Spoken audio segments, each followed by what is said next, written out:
Hello, everyone. Thank you very much for having me. I'm a very recent member of the EconomiX network, and I feel like I'm feeling very lucky for it.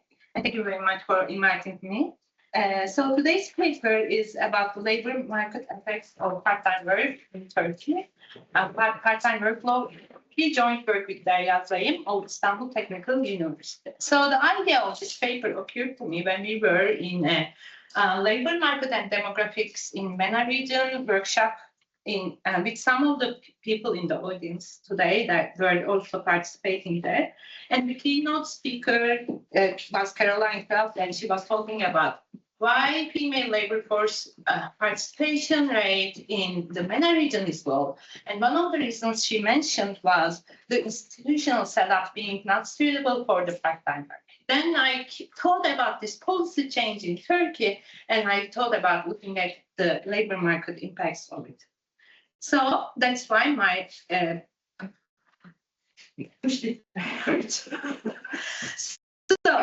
okay. I'm used to the Mac thing, so just use the. Doesn't work. Just one comment. Yes, we see it. Okay. Okay, thank you so much. And that's why my introductory slides and motivation starts with the comparisons with the MENA region. Turkey shares similarities with the MENA countries in terms of the female labor force participation and labor market challenges. And the key driver of the low female labor force participation is the gender division of labor, which is very obvious in the region. Turkey's female labor force participation rate is 36%, which is higher than the average of the MENA region with 17.8%, but in comparison to the OECD countries, it's very low. Right? And one of the obvious reasons people mention about the low female labor force participation in Turkey is the childcare responsibilities and how women actually drop out of the workforce after having a baby. So this motivates the paper. And in 2016, there was a regulatory change that offered parents the part-time work legal right. So if a parent went to their employer and said, okay, you know what, I am a mother now, or I am a father now, and I'm going to switch to the part-time work, by law, the employer should not say, okay, that is the provision. And my focus on this paper is the mothers, because I am not interested in the fathers for the very obvious reasons. I think they are not going to be picking up the regulation change. But that's why I tend to present this paper as if it is only available. The law is only made for mothers. So I'm sorry for that, but my focus is with the mothers. And so this legal rights grant covered people who had children younger than the school starting age, and also if they have a full-time working spouse. And so our research objective is to evaluate the causal impact of this law on mothers' employment transitions.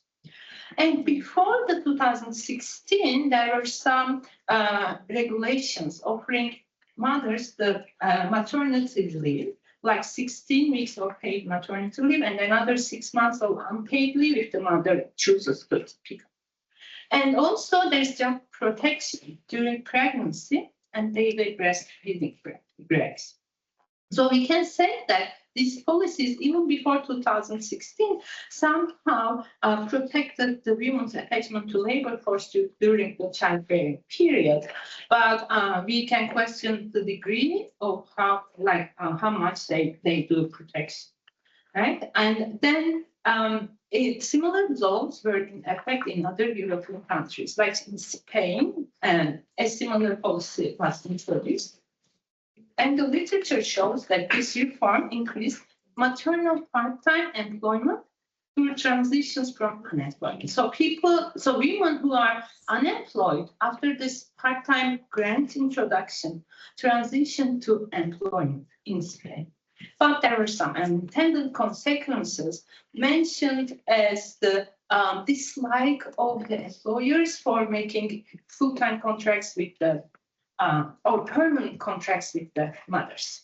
Okay, so because women at the childbearing age were seen as a potential part-time, like a potential worker who would transition to part-time employment. In Germany too, they found that the part-time availability drives mothers from non-employment into workforce. But in our case, we find a different result, which is like, unlike the other European countries, impact in Turkey is centered on job prevention rather than new entry. So we find that women who already work keep their jobs after the introduction of the part-time allowance. So in order to test the causal impacts, we used Turkish demographic health survey. The data was collected in year 2018. Data collects information from a representative sample of women at the childbearing age. So this sample includes women between ages 15 and 49.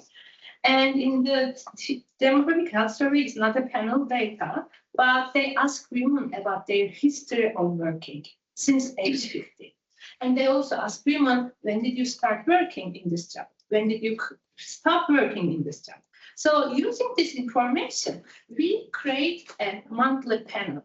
So we observe every woman in the Turkish demographic health survey and their work histories and also their fertility histories since age 15. So we kind of translate the data into a panel format so that we can see the changes over time. And the transit, so our interest, outcome of interest is the transitions, whether the woman changed their workforce status from full-time to part-time or part-time to full-time or exit to entry in the labor market. That's how we define the outcome variable in this paper. So we do some things. This is a very, very preliminary paper. So you will see some choices, and it may sound arbitrary, but we are going to make sure that they are robust. The results are robust to our choices. So what I mean by choices, the first one is very obvious. We only include mothers in our data set because we want to avoid the preference of child, like having children, to have an impact on our results, right? So we want to exclude women who never became mothers. But other than that, we also focus on the pre-treatment birth, so the children who were born before the policy change, because otherwise we don't want some selection in our data. If women decide to become mothers after they say, okay, now I can have a baby and birth part-time, then this may have an impact on the fertility. So we exclude the births after 2016. And in order to, since the panel starts since the age of 15 for women, it is monthly. The panel be constructed. It is a very long period of time. So we decided to just keep 2 months before and 2 years before and 2 years after the policy change, so that we can just focus on the impacts of the policy, because a lot of things changed during the period since age 15 and our data analysis. I will show you the trends. So this is the study design. Let's start from the bottom. The policy was in effect in 2016, and the government said, okay, if you have a child younger than the school starting age, you can apply for switching to part-time. The school starting age is 6, right? So this meant that in year 2016, for children, right, who were born after 2010, the mothers could go and switch to part-time employment. So that is why the first column, child's birth year, defines the control or treatment status. Any children born before year 2010 are control groups. The mothers of children born before 2010 are control groups because they were not able to switch to part-time job with the government's grant. So that's why this group is the control group. And even though I defined the control and treatment based on the child's birth year, remember I have the panel of women's work histories.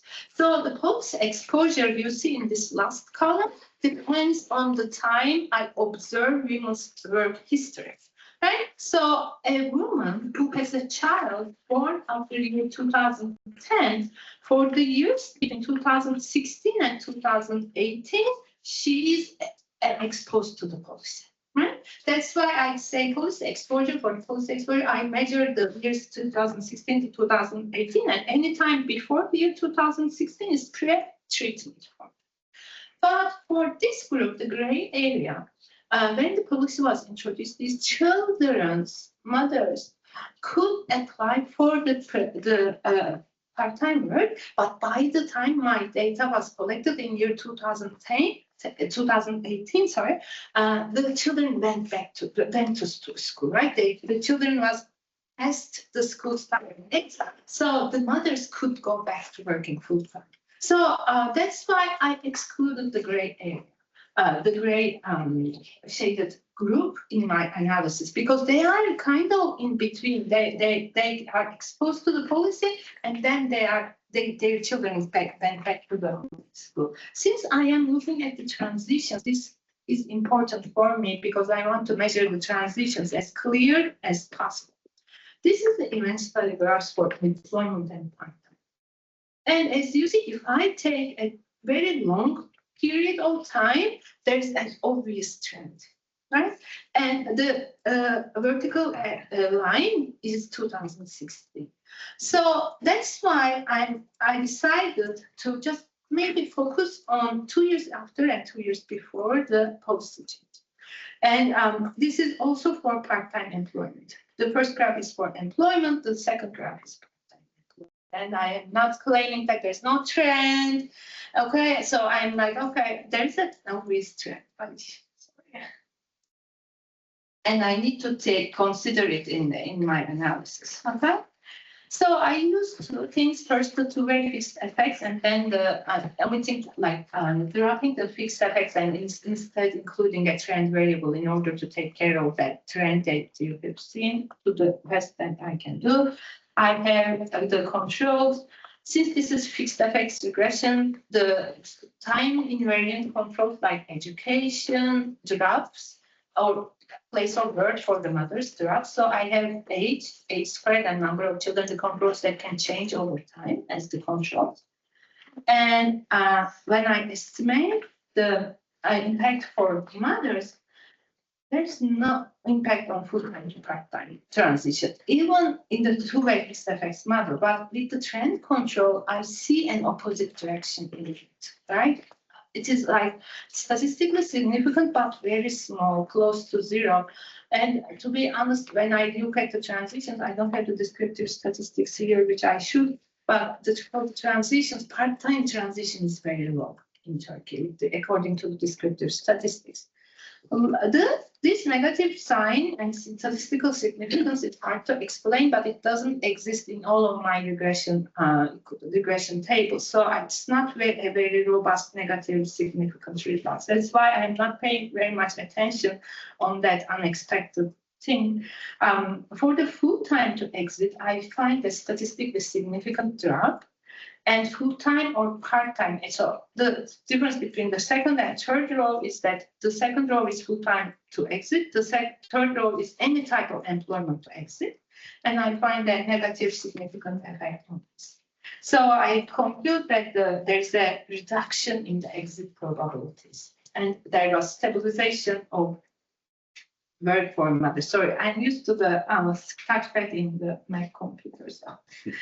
So I look at the heterogeneity by child's age, and we find that the biggest impact is on the mothers whose children are still very young, so between 13 and 24 months of age. And the impact decreases as the child gets older and gets closer to the school starting age. And I think it makes sense to drop the first year because the mothers already had some maternal leave and unpaid leave options during the first year. And I also look at the impact by the mother's educational attainment. So by anecdotal evidence, I expected that the biggest impact would be observed for the mothers who have a college degree, because they are the ones who can afford to switch to part-time work after the children's birth, right? Okay, I'm letting know. So to my surprise, even though college graduates part-time work transitions are positive, they are not statistically significant. But the decline in exit probabilities are for the biggest for the non-college graduates. And so lower educated mothers are somehow more likely to use the law for stability, but I am not able to explain why.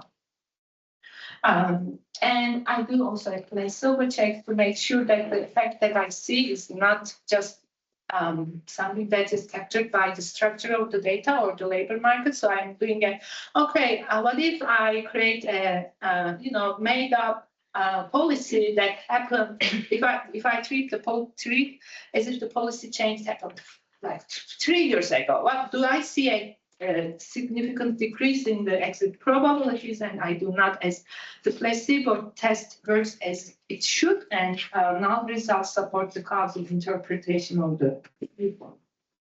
So one puzzling thing for me is that why is part-time transition low?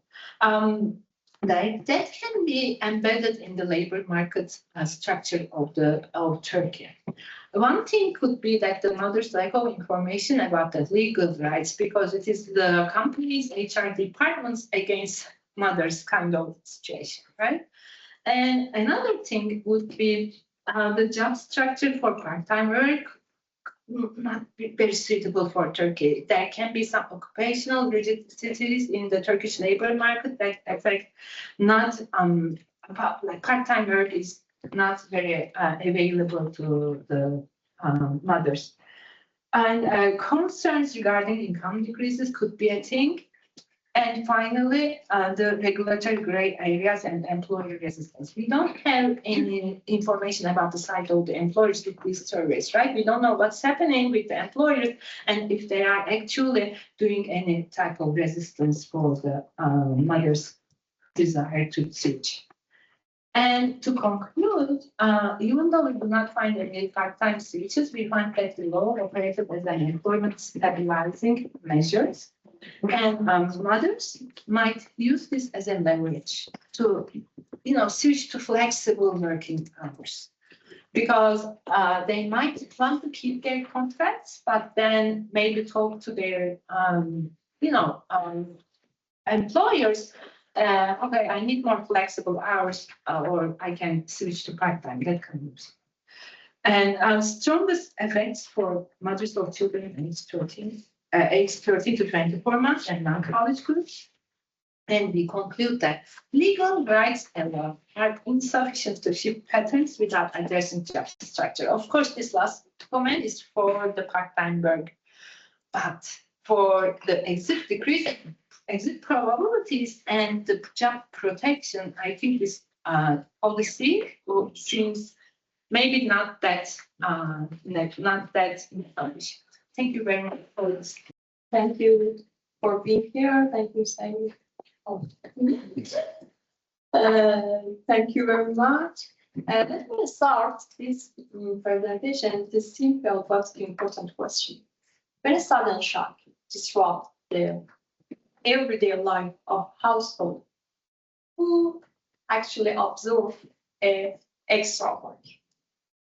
COVID-19, actually during the COVID-19 and the lockdown, closed the school, reduced the job market, the market services, forced the household to reorganize their everyday life. But the existing literature just focused on the couples. But households are really just the couples. There are, in many contexts, the children play an important role in the domestic activities. So today, I will present for you the paper. Actually, it's a very, very preliminary paper, which titled "Who Does Extra Household Chores?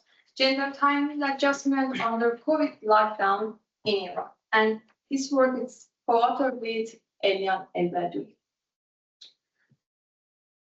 So let me give you the structure of this presentation, and then go through the analysis. So I will start with the introduction and the motivation. Then I will give you the overview of the context of Iran. How was it before the COVID and how it's changed during the COVID, and then the data sets that we used it in this study, which is time use survey, the sample, the statistics, and then I will explain the methodology and the results. The COVID pandemic brings a large shock to the household activity through the school closed, the market service reduced, and the many mobility restrictions. The existing literature mostly just focus on the couples. But households are not just the couples, they're beyond this.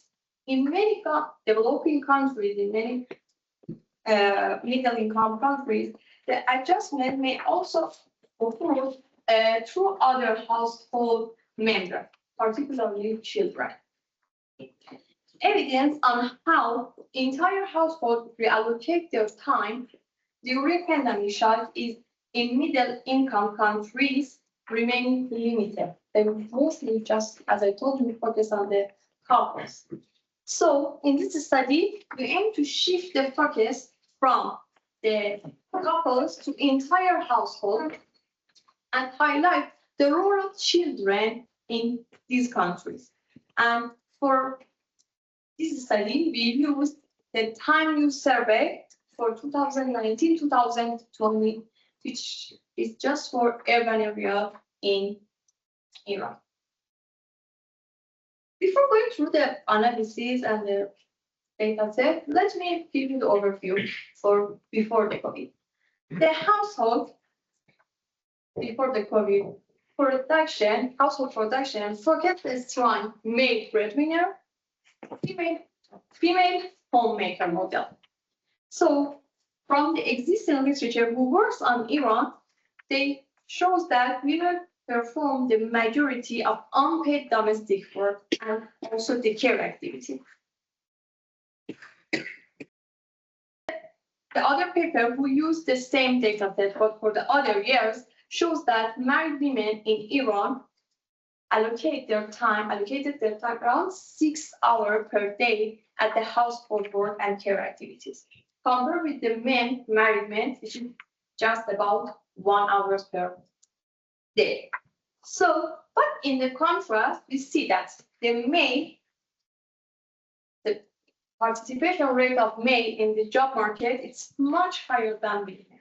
The female labor force participation has remained very low. In 2020, just 14%. Look at this. You can see in this paper, this one is for the female. In 2020, it's 14%, and it's much lower than the MENA region and also the OECDs. But look at this, Iran is one of the lowest country for the female in the labor market. And look at the male, it's higher than the OECD countries, but lower than the MENA region. But still, it's a huge gap between male and female. And this shows the role of male in the breadwinner and female in a housemaker. So, Iranian household entered the pandemic with a highly gender specialized allocation of time. So now the COVID started in Iran in February 2020 and spread very rapidly nationwide. But the lockdown implemented in Iran in a provincial rather than national. So in the first step of the lockdown, they just targeted 14 provinces, which has the high inflation. And it's important that they just implemented in an urban area. But look at the timeline. We can see that immediately after COVID started, the school fully closed until 2022. For more than 2 years, the schools are fully closed and go to the hybrid. Its name is SHAD. It's the domestic platform for the education, and the lockdown is just for 1 month. And the reopening in the end of the March of the 2022. 20, the low-risk economic activities.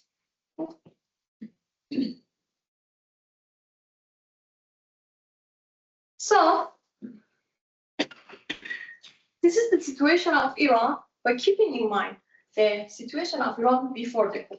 And after the coup just started in Iran, we go through the analysis. For this data set, for this analysis, we use the time use survey data set conducted by a statistical center of Iran from year 2019-2020. And it's very important. Look at the timeline for the questionnaire. It's very much to the COVID. We have 1 wave before that and 3 waves after. This data set, it's a large-scale survey just for the urban area, and it's very fixed to our study because of 2 reasons. First, the 74% of the household of the population in Iran living in urban areas. And the second one, it's the lockdown implemented in only urban areas. The data set collected in 2 forms, in 2 questionnaires based on the international classification of activities time use survey for 2016. The first form is just for the household characteristics, like the relation to the head, age, the education, and 15 different characteristics of each member in the household. And then in the second form, in the second questionnaire, they collected activity report over 24 hours for each 15 minutes. So they record that in last 24 hours, they did what in each 15 minutes. And they collected from every adult, which means that plus 15 years old in the household. So the first data set conducted from close to 13,000 households, close to 42,000 individuals, and from these 42,000 individuals, they collected 31,901, which means that they are above 15 years old. So these amounts are just for the who fulfill the second form as well. For this study, we focus, it's important that we restrict our sample to first 2 things. It's very important that every household, the household member should complete 2 forms. The first form, which is the household characteristics, and the second form for the activities report. So if the one member in the household didn't answer to the second questionnaire, we remove the total household. So the remaining sample is near 8,800 households. And then the second step, we restrict that if someone do not report full 24 hours. So if there is no full 24 hours and if they're reporting less than 1,440 minutes per day, we exclude the individuals. Also, it's remained that 8,700 households, and in the last step, we just keep everyone that we have all information in their household characteristics, like their sex, their relation to the age, and the relation to the head and the age, and also if they're missing in any main character, in any main variable, we drop them as well. Also, we drop the polygons in this study, which we don't have it. And the final sample is 6,844 couples with 9,883 children. So look at this is the evidence about it shows the situation of Iran before and during COVID. We can see that females reduce their time in the job market, but in the household chores, they increase. Before the COVID, they actually did it the full time, but after that, because everyone are at home, so it need to increase. And it seems that instead of increase, it's just increasing both the household chores and the childcare. Because everyone are at home, so the household chores increase more than childcare. Then for men, for the labor market, we don't have any significant change before and after. And for the household chores, they reduce it even during this time, and also for the childcare. But it's important to see the children part. We see that the daughters increase the time in the household chores, and they reduce the time for learning. But learning is normal, because everything is unlike after this time. And for boys also, they increase it, but not like the daughters. And also they decrease the learning time. So for this study, based on the data, we want to answer to the how did COVID lockdown affect intra-household time allocation? For answer to this question, and based on the data set, we use the diff and diff. Because as I told you, the implemented of the lockdown, it's not national, so it's provincial level. So 14 provinces is subject to phase 1 of lockdown. They are our treatment group, and the rest 17 provinces are our control group. In this estimation equation, we grade its individual time use outcome in 4 main activities: the employment activities, which affect the total household chores activities, domestic activities, and childcare activities. It's the lockdown, it's the province, the 14 provinces in time of the lockdown, and X is set of the control variable, which include all the characteristics of the individual and their scope. Also, it's important that we have the religious here, so we can see that does it have any impact on their decision. And also we fix province and time. And primary focus of this study is on the sample of the household with the children aged 0 to 22. But why 22? 22 is because of two reasons. The first reason is the average marriage of the women in Iran is 23 years old. And also the year of the graduating from the bachelor, it's 23 years old. So before that, we can make sure that normally they are at home, and most of them are students because the high rate of the education in Iran. So as we know, lockdown increased domestic activity and caregiving demand due to mobility restriction and school closure. But it's important that adult time adjustments are still limited. No significant change in mother or father domestic activities. But who responds to this? Who adjusts their time? Children. You can see from this data that the children represent the large adjustment. Their household chores increased by 1.18 hours per day, and childcare of younger children by older children increased by 2 hours per day. But are these adjustments gender, nature, natural, or it's gendered? It's an important question. For answer to this question, we choose the household that the children aged 15 to 22, first are daughters and the second are just sons. We see that daughters increase the time significantly in both domestic activities and caregiving for more than 2 hours. And daughter absorb this professional share of additional domestic and caregiving responsibility, reinforcing existing gender roles. Look at them sons. It's interesting that they just increase their domestic activities by less than 1 hour, and we don't have any increase in childcare activities. Also, sons reduce their labor market participation by 3.7 hours.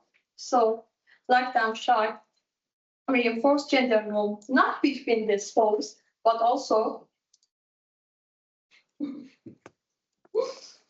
between the generation.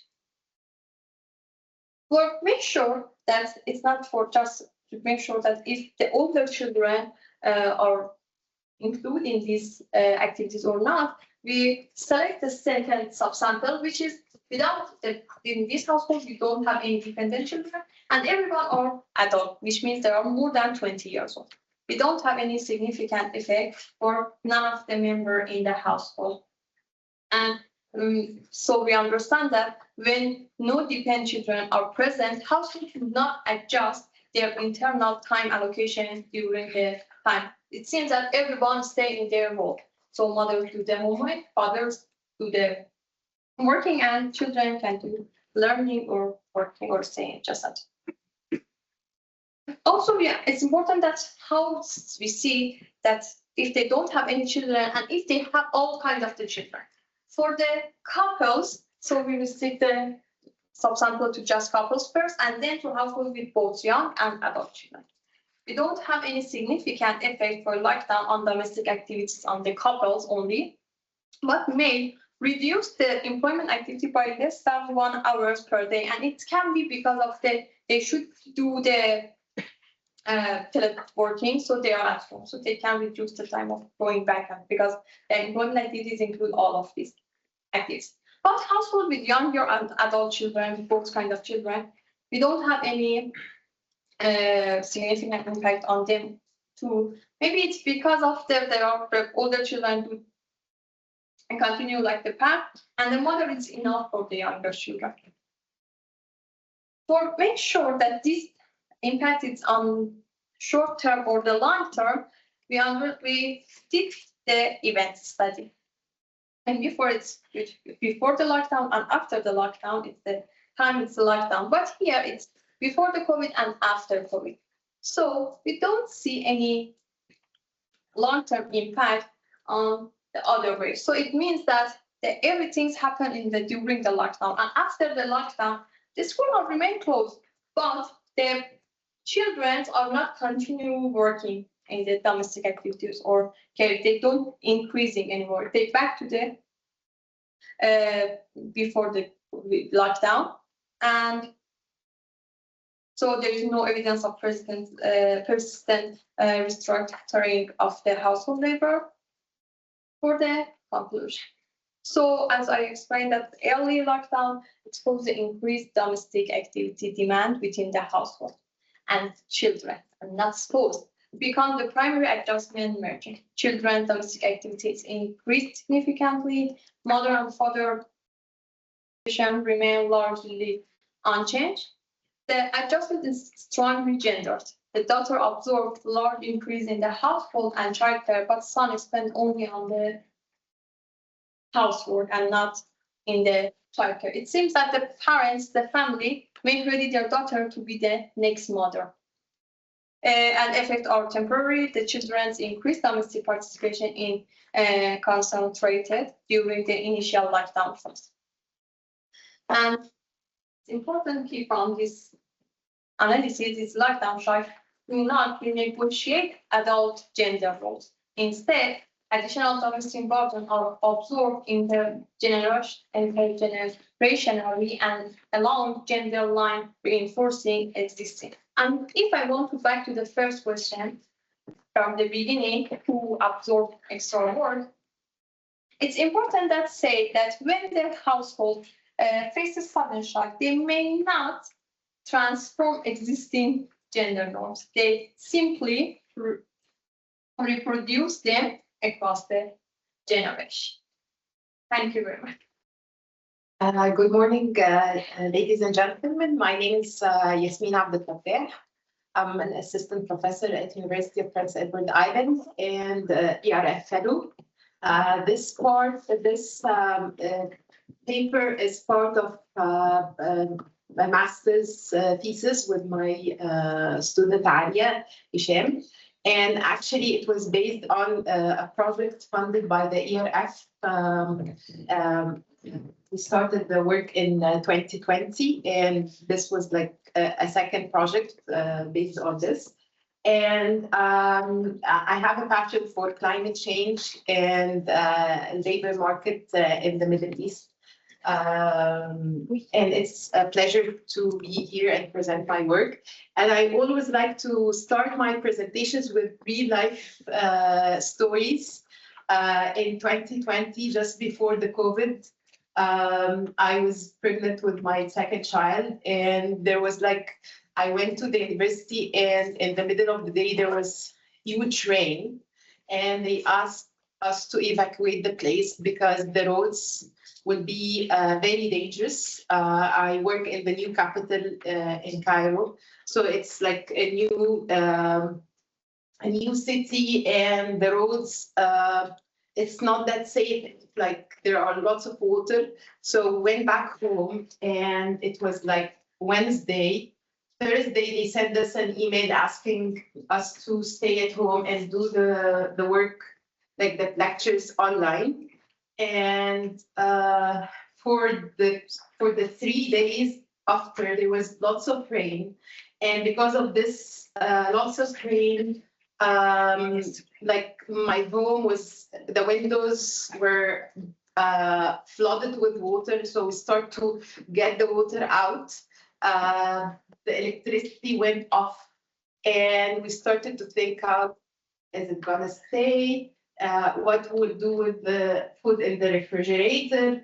And it was like a mess. And it was like an example of an urban woman living in a city, but because of this lots of rain, which I consider to be flooding for me, because the infrastructure in the Middle East, especially in Egypt, it's not designed to cope with this kind of rain. And it was like a couple of days where me as a woman having a children have to deal with the electricity cuts, the problem with the water that comes into the house. That was an example. And when I got Laila born, I got somebody to help me. And the lady, she was an old lady coming from Sharqiyya. It's a governorate in Egypt, and it was like a rural area. And this woman, she decided to work because her house were destroyed because of the same rain we had. And she had to have money to build her house again. So she came to me, and she worked during Laila when she was born. So this is like what happens to somebody, a woman working in or living in an urban area versus somebody who is in a rural area in the same country. So this is like a motivation for this paper, like what would be the impact of climate change on labor supply. We will look for what's the impact for men versus women, and we have evidence from the Middle East and North African region. So the motivation for this paper is that the MENA region is one of the most vulnerable regions affected by climate change, mainly high temperature, drought, sometimes flooding, water stress. So this is one thing. And at the same time, the MENA region has so much issues with regard to labor market, gender inequality thing. We have high labor market, I wouldn't say participation for men versus women. We have low wages for women. We have labor immobility thing for women. So this inequality thing is highlighted more, or it's becoming more serious with the climate change impact. When we look at the impact of climate change on the economies in the Middle East in terms of research, we find that there is like scarce literature and even less literature with respect to the gender aspect of this climate change. So we have the research question is how climate change in terms of high temperature, precipitation, and humidity impacts labor market supply with respect to men versus women. That's the first research question. The second research question is there a difference with respect to market versus substance work? So the type of work is different with respect to the impact of the climate. And also we look at the geographical variation between rural and urban areas in that matter. So our contribution goes into how labor productivity in terms of labor supply differs from men to women, and in respect to the type of work and rural versus urban. So it's the literature and our concept framework, the theoretical framework that we depend on, is that it's two things. We have the physiological vulnerability. So the higher temperature, for example, affects those who are working outdoors. And this is mainly in agriculture, construction. So, and these kind of jobs, maybe men are more into construction. We have women working in agriculture. So these mechanism is that a high temperature will be, these people are more vulnerable to this high temperature thing. So that it reduces their labor productivity, and this means we have less labor supply. People will tend to have less time given to work. If we look at the second mechanism, the transition mechanism from the climate change to the labor supply with respect to women, women work in unpaid work. They are more affected with the climate change. They have labor immobility. So, for example, those who are working in agriculture in rural areas, they don't have the luxury of moving out of, they don't migrate. So they stay in these low wage jobs. And this will increase their climate change vulnerability compared to, for example, a woman who is in a rural, in an urban areas. Like me, I had like a house made out of concrete, not made out of mud. So the situation is different. Maybe I have an AC, maybe I have a better work conditions that allow me to stay at home, not to go to the farm or not to lose the house. So this is like the mechanism that we are gonna test through our model and data, and empirical studies in the region are few, but one of them is Abu Ali and co-authors, 2022. It's my paper, which is the first paper or the first project that we did. We found out that the labor supply decreased, and there was a negative impact from the climate change toward the labor market in the MENA. And authors, they mentioned that climate change affect rural life livelihood and push people to migrate to urban areas. So that's the one of the. So here, this is a map of the Middle East and North Africa, and the countries that we are using their data is, this is Egypt here, we have Tunisia, and we have Jordan. So they are mainly Egypt and Tunisia is in North Africa, and Jordan is in Asia. And if we look at the average number of work, we can see there is a huge variation between the three countries, and even within each country. So, for example, for Egypt, we would say that Greater Cairo, so Cairo with Giza, they have like higher working hours per week.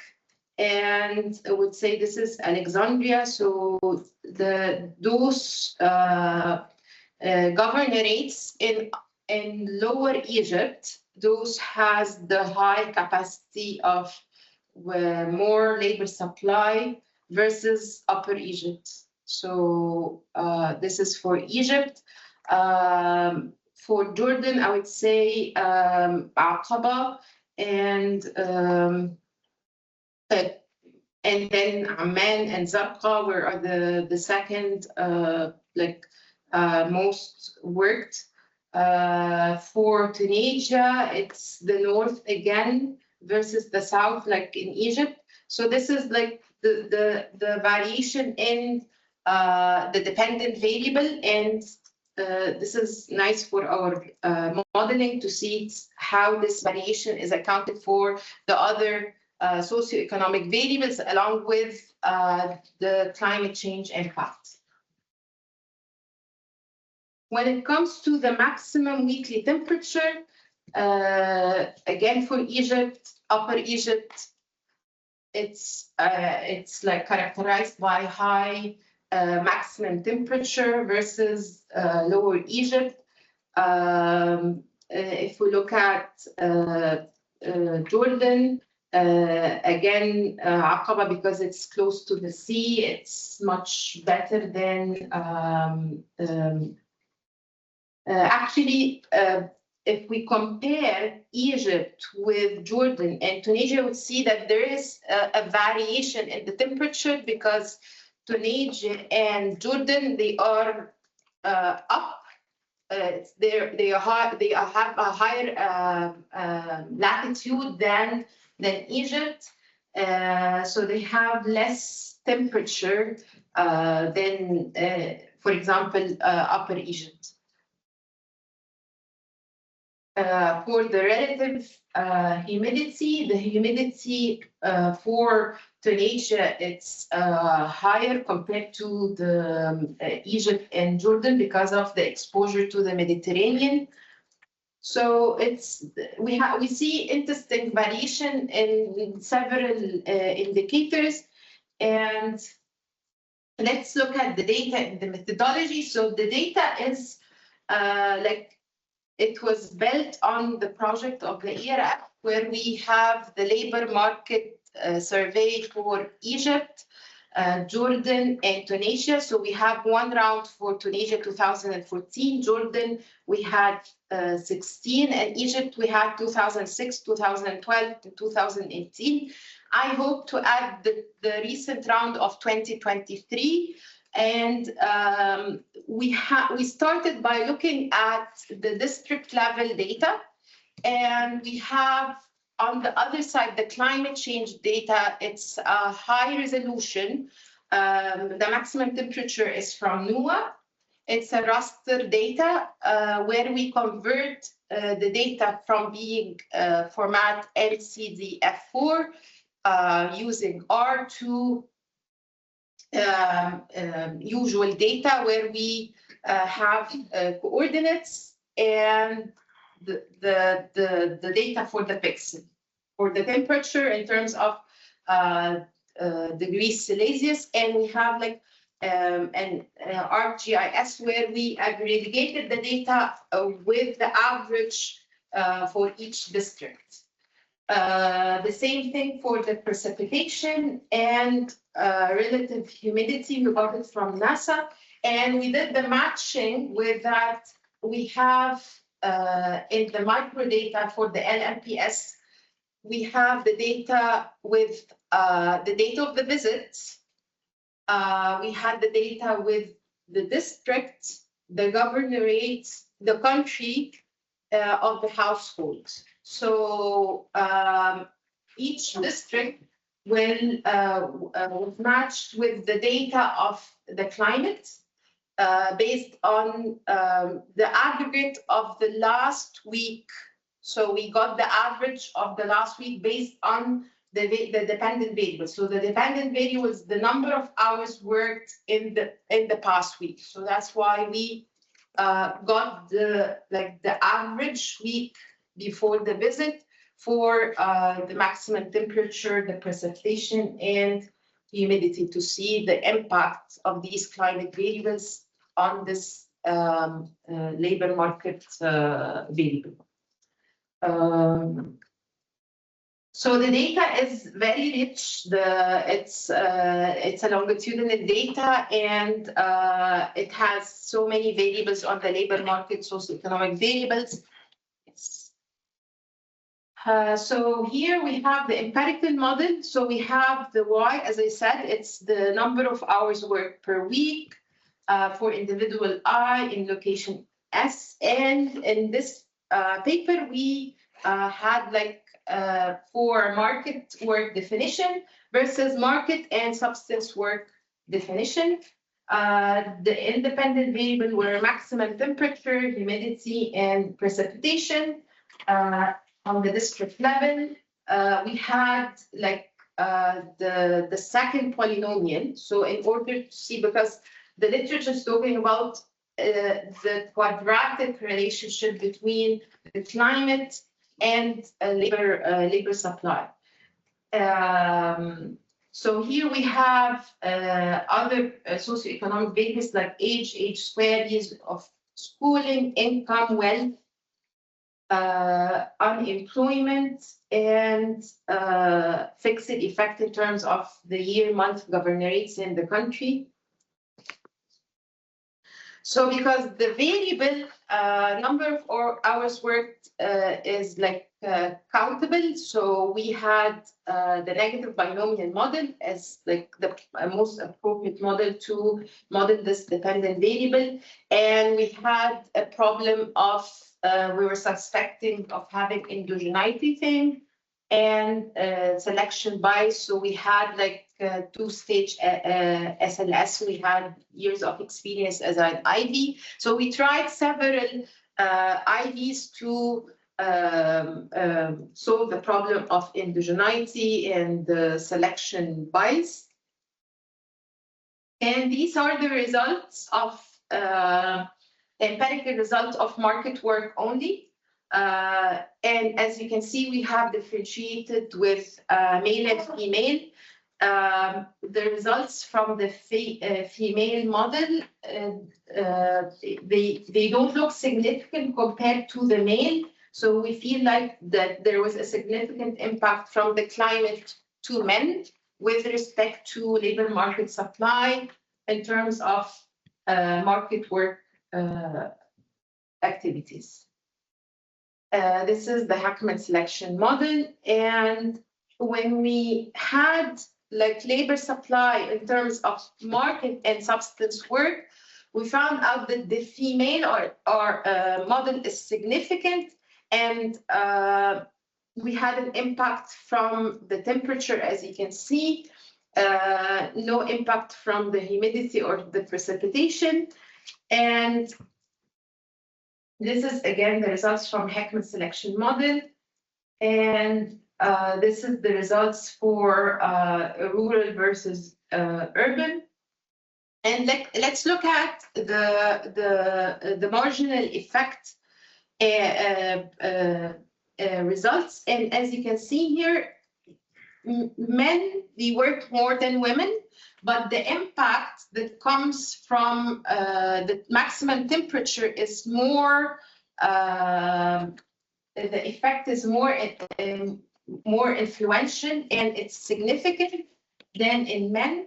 And here we see the concave or the inverted U-shape effect, and there is a threshold of at 25 degrees. So at the beginning, life is nice, more productivity, but at what point this productivity goes down? Yes, and again, we are looking at men versus women, but in rural areas, we find a steeper decline in the women. And again, it's a significant effect. And our conclusion is that when we are looking at labor market supply in market work, men productivity are more apparently affected by the climate because of men. They do the work that they are the breadwinners, as Maryam has said, and women, they work with unpaid work, and they work at home, and they have less market mobility, so they are more affected, and their strong effect comes from the climate. Rural women, they are most vulnerable due to this informal work thing. So it's like our policy recommendation is that we have to support women in rural areas by providing child care, infrastructure, like help them with more subsidies. For example, the Egyptian government are giving, they are doing social safety nets, like they are called Takaful and Karama, but I feel like these kind of programs, they don't target the climate vulnerable households. And again, we go back to the gender wage gap, climate policies that targets geographical location and formality would be so effective. And thanks.